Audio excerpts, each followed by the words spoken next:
हजुर यहीँ बस्नुहुन्छ। नमस्कार दर्शकवृन्द, हाम्रो तरा चाहिँ हाम्रो आजको कार्यक्रममा यहाँहरूलाई स्वागत गर्दछु। हामी यहाँ हाम्रो राजा ज्ञानेन्द्र को निवासको चाहिँ परिसरमा छौँ। यहाँ चाहिँ अत्यधिक रूपमा चाहिँ टिका लगाउनुको लागि आउनुभएका धेरै चाहिँ जनताहरू देखिएको छ। यसै सन्दर्भमा यहाँ सहभागीसँग म अन्तर्वार्ता लिन गइरहेको छु। नमस्कार हजुर। नमस्कार, धन्यवाद। हजुर, यहाँको शुभ नाम? मेरो चन्द्रबहादुर रामदाम। अनि खास तपाईँको लगायतका उपस्थितिको विषयमा के भन्नुहुन्छ? होइन, यहाँ जुन अहिले श्रीपाद 12 चाहिँ हामी सबै टिकट थाप्न आएको राजभक्तहरू देशभक्तहरू चाहिँ टिकट थाप्न आएको। अनि त्यसबाट अब हामी पनि यहाँ पहिला चाहिँ अरू जाउँ अनि एकछिनपछि हामी जाउँला भनेर यसै अहिले यही चहल पहलमा। अहिलेको राजनीतिक परिप्रेक्ष्यमा राजाको कस्तो किसिमको स्थान हुनुपर्छ? अहिलेको राजनीतिक परिप्रेक्ष्यमा भने अब अहिले जति नेताहरूले चाहिँ जनतालाई कसैले नयाँ नेपाल बनाउनु भने, कसैले स्विजरल्यान्ड जस्तो बनाउनु भयो भने आज नेपालमा चाहिँ अहिले सबै चाहिँ अब राजा नभएपछि त हामी नेपाललाई चाहिँ राम्रो गर्छौँ, त्यो राजाले छेके भनेर जनतालाई चाहिँ भ्रममा हालेका थिए। आज देखियो नि त, आज तपाईँको आज 34-35 वर्ष भयो। कहिले बहुदलीय प्रजातन्त्र, कहिले लोकतन्त्र, कहिले गणतन्त्रको नाउँमा आज देशलाई नै तस नस बनाएर सबै लुटेराहरूले चाहिँ यो देशलाई नै बेची खाइसकेका छन् र विदेशी हस्तक्षेप त्यति छ। भ्रष्टाचारले चाहिँ तपाईँको दिन दुनिगुना रात चौगुना भएको छ। नेपाली जनतालाई चाहिँ सुशासन छैन। आज हाम्रा सारा युवाहरू चाहिँ विदेशमा काम गर्न जानु परेको अवस्था छ। नेपाललाई आत्मनिर्भर बनाउने कुनै चिजमा छैन। यसरी लुटतन्त्र देशै नै तपाईँको कमजोर, नेपाली जनतालाई नै तपाईँको चाहिँ अस्तव्यस्त बनाएर यस्तो व्यवस्था, यस्तो गणतन्त्र, यस्ता यी नाथे नेताहरूलाई हामी राख्नेवाला छैनौँ। राजाको अहिले त टटकारो आवश्यक छ यो देश जोगाउनको लागि, जनतालाई सुशासन गर्नको लागि र अब हाम्रो चाहिँ विदेशसँग चाहिँ असल सम्बन्ध राख्नको लागि पनि राजाको अति आवश्यक छ। अनि चाहिँ अब केही गरी चाहिँ परम्पराले राजा आइहालेको अवस्थामा यहाँहरूको प्लानिङहरू के कस्ता नीतिहरू हुनेछन् जनताको पक्षमा? हाम्रो प्लानिङहरू अहिले जुन तपाईँको जातीय अराजकता, धार्मिक चाहिँ सम्प्रदाय भड्किने कुराहरूदेखि लिएर भ्रष्टाचारका कुरा अहिले देशमा मौलाइरहेको छ। अहिले चाहिँ तपाईँको अनुशासन कसैमा छैन, त्यसैले भ्रष्टाचारीहरूलाई चाहिँ यहाँ कारबाही भएकै छैन। अब सबैजना चोरै चोर छ। आज हेर्नुहोस् त, सबै कसैले सहकारी ठगेका छन्, कसैले गिरिबन्धु टी स्टेटको नाउँमा, कसैले व्हाइट बडी, कसैले एनसेल, सरकारी बाल मन्दिरका जग्गा पशुपतिमा जलाइरी चलाउनेको नाउँमा चाहिँ सुन खाएका छन्। अब बाल मन्दिरको जग्गा, अब देखि ललिता निवासको चाहिँ बालुवाटारको जग्गा, अनि त्यसै गरी तपाईँको चाहिँ नेपालीलाई भुटानी शरणार्थी बनाएर यिनीहरूले चाहिँ जुन अहिले मन परी गरेछन्, एकअर्कोले चाहिँ तपाईँको एकअर्कोले कारबाही नगर्नको लागि गठबन्धन गरेर, कहिले प्रचण्डको गठबन्धन, कहिले शेरको गठबन्धन, कहिले चाहिँ तपाईँको ओलीको गठबन्धन गरेर यो देशलाई लुट्नको लागि सब एक छन् यिनीहरू हो। यिनीहरूलाई नै अब यिनीहरूलाई हामीले चाहिँ कारबाही गर्छौँ। यही हो कारबाही गर्छौँ। राष्ट्रघाती देशद्रोही र भ्रष्टाचारीहरूलाई चाहिँ अब हामी बाँकी राख्दैनौँ। यिनीहरूको सम्पत्ति राष्ट्रियकरण गरी यिनीहरूलाई आजीवन जेल खादिदिने हो।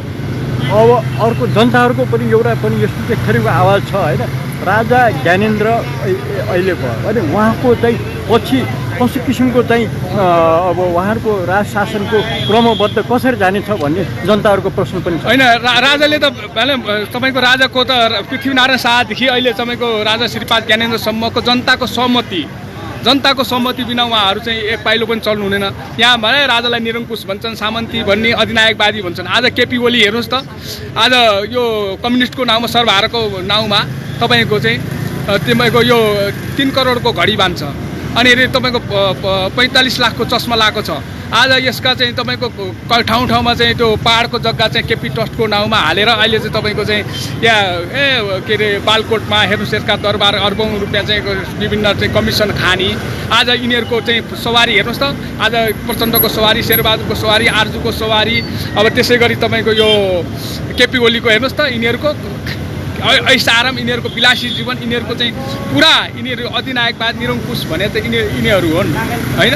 यिनीहरू हेर्नु त, अब यस्ता व्यक्तिहरू अनि तपाईँको यस्ता व्यक्तिहरूले चाहिँ अब नेपाली जनतालाई के अरे यहाँका युवाहरूलाई, यहाँका आम नेपाली जनताहरूलाई, यहाँका किसान मजदुरहरूलाई यिनीहरूले राम्रो गर्छन् त।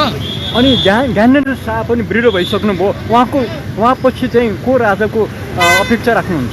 होइन, श्रीपाद महाराज विराजपछि पहिला राज संस्था पुनर्बाली होस्, श्रीपादलाई चाहिँ नारायटीमा विराजमान गरौँ त्यसपछि अब को राख्नुपर्छ भने त अब त्यही अब राजसँग शाहवंशको त भनेपछि बाउपछि छोरा छोरापछि छोरा यस्तै त नियम हो। अनि पार्थ शाहको चाहिँ राजतन्त्रप्रति मोह नभएको देखिन्छ भन्दाखेरि जनताको आवाज पनि यस्तो छ होइन, के भन्नुहुन्छ?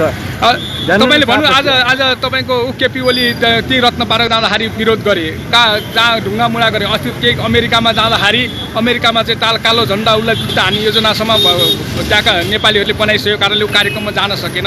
आज प्रचण्डहरू आज श्रीपाद महाराज काहीँ सवारी हो भने उहाँ एक्लै चाहिँ 2-4 जना प्रहरी लिएर चाहिँ आनन्दले पैदल यात्रा गर्नुहुन्छ। आज केपी ओलीहरू, आज चाहिँ शेरबहादुर, आज चाहिँ प्रचण्डहरू तपाईँको चाहिँ एक्लै दुक्लै हिँड्ने अवस्था छ। यिनीहरूको कार्यक्रम यिनीहरूले आफ्नो कार्यकर्ताले आयोजना गरेका कार्यक्रममा पनि यिनीहरू सुरक्षित छैनन् भनेपछि तपाईँको अनि यिनीहरूप्रति जनता छ। जनता त अहिले 90% चाहिँ नेपाली जनता चाहिँ राजाको पक्षमा छ। र राजाले तपाईँले भन्नु न, आज राजालाई जुन मैले भने निरङ्कुशको सामन्तीको यिनीहरू बिल्ला लाउनेहरू आज यिनीहरू नै निरङ्कुश सामन्ती छन्। अनि यिनीहरूले अनि तपाईँको कहाँ चाहिँ यिनीहरूले प्रजातन्त्र, राजा त जनताको सहमति अनुसार राजा हुँदा पनि यो देशमा असल प्रजातन्त्र, मान्छेलाई रोजगार भयो, शान्ति सुरक्षा भयो, सुशासन भयो, अनि शिक्षा स्वास्थ्य चाहिँ सर्वसुलभ भयो भने त्यसलाई भन्छ प्रजातन्त्र। त्यही हो प्रजातन्त्र भनेको। अनि जनतालाई चाहिँ भोकभोकै गरेर पेट पाल्नको लागि, जान छोरी पाल्नको लागि विदेशीहरूको नोकरी हुनुपर्ने। अनि राजालाई चाहिँ जनताको चाहिँ अनेक जनताको चाहिँ राजापक्षी जनता छ, यिनीहरूले अनेक आरोप लगाएर हुन्छ। राजा प्रजातन्त्र प्रेमी छन्, राजा चाहिँ जनप्रिय छन्, राजा चाहिँ देशभक्त राष्ट्रभक्त हुनुहुन्छ महाराज। अनि राजाको शासनपछि एकतन्त्रीय शासन भन्ने कुरो पनि आउँछ नि, प्रजातन्त्र। त्यही त तपाईँले भने नि, राजालाई उनीहरूले आरोप लगाएको, नेताहरूले यी नेता भनौँ नि विभिन्न विदेशी तलब भत्ता खाने एनजिओ आइएनजिओ विभिन्न नागरिक समाजका नाउँका यी पार्टीका लठुवाहरूले चाहिँ राजालाई चाहिँ निरङ्कुश एकतन्त्रीय शासन हुनुहुन्छ। एकतन्त्रीय शासन कहाँ कहिले छ त? न महेन्द्रले चलाउँदाखेरि न एकतन्त्रीय शासन थियो। त्यो के नारा जुलुस गर्दैमा अब तपाईँको चाहिँ त्यो पत्र पत्रिकामा जथाभावी लेख्दैमा त्यो लोकतन्त्र हुन्छ? यहाँ मेन कुरा मैले भने नि, जनतालाई पहिला त रोजगारी चाहियो, शिक्षा स्वास्थ्य चाहिँ सर्वसुलभ निःशुल्क चाहियो, अनि जनताको सुरक्षा हुनु पर्यो, अनि आफ्नै देशमा गरी खाने वातावरण, नेपाल नै आत्मनिर्भर हुने हो। त्यो भयो भने त तपाईँको चाहिँ त्यसको हुन्छ चाहिँ प्रजातन्त्र लोकतन्त्र हुन्छ।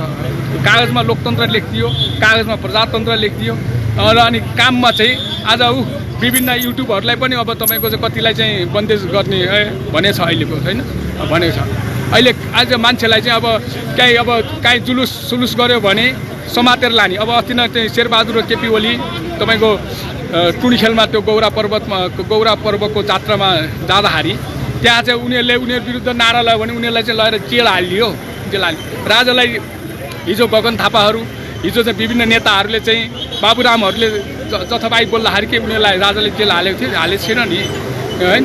के त्यही हो र। अनि राजालाई चाहिँ तपाईँको निरङ्कुश आरोप लगाउने अनि के लगाउने, त्यो चाहिँ सब यो चाहिँ भ्रमको खेती। यिनीहरू चाहिँ अरूलाई डाउन गरेर आफू माथि चढ्नलाई यिनीहरूले झुटका कुरा खेती गरे हो। राजा आएपछि चाहिँ तपाईँको जनताको पनि रक्षा हुन्छ, देशमा सुशासन हुन्छ, भ्रष्टाचारीहरूलाई कारवाही हुन्छ, हाम्रो विदेशी चलखेल कम हुन्छ, र अनि तपाईँको जनतालाई चाहिँ यहाँ उद्योग धन्दाहरू खुल्छन्। पहिला यिनीहरूले बेचेर खाएका निजीकरण गरेकालाई पनि हामी पुनः फिर्ता गरेर सरकारीकरण गरिन्छ।